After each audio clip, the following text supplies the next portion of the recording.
Extrait de l'empreinte d'Alex Marzano-Lesnevich. Ce que j'aimais autrefois dans le droit, c'est qu'il ne laisse pas les questions sans réponse.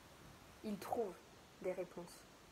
Dans la vie, nous appellerions ce qui est arrivé à Hélène Palsgraf pendant qu'elle attendait le train pour emmener ses enfants à la plage un concours de circonstances.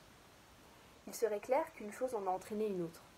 Le jeune homme en retard, le porteur qui essaie de l'aider en le poussant, le paquet qui tombe, l'explosion, l'échelle, et finalement, Madame Palsgraf attaquant en justice la compagnie de chemin de fer. Tous ces événements, nous le comprendrions, sont liés. Il n'y a ni cause unique, ni point de départ. Chaque fois que nous racontons l'histoire, nous pourrions la raconter différemment, choisissant de souligner le retard du jeune homme si nous voulions dire quelque chose sur la négligence, ou l'explosion conduisant à la chute de la balance si nous voulions dire « on ne peut jamais savoir ce qui va arriver ». Pas de signification unique. Mais le droit ne peut pas en rester là. La justice doit déterminer ce que signifie l'histoire. C'est à ça que sert un procès. L'affaire Palsgraf, en réalité, a été réglée simplement. Le tribunal a statué que la compagnie de chemin de fer n'était pas responsable car le porteur ne pouvait pas savoir que le paquet contenait des feux d'artifice.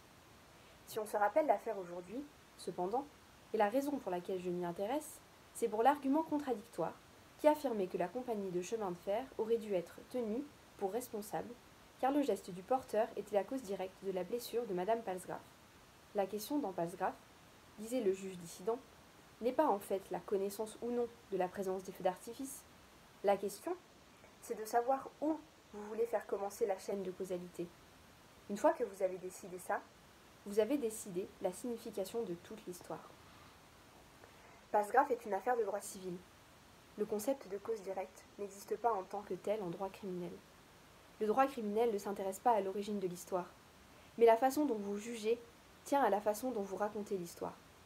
Commencez l'histoire de Ricky par le meurtre, et elle signifie une chose. Commencez-la par l'accident de voiture, et elle en signifie une autre.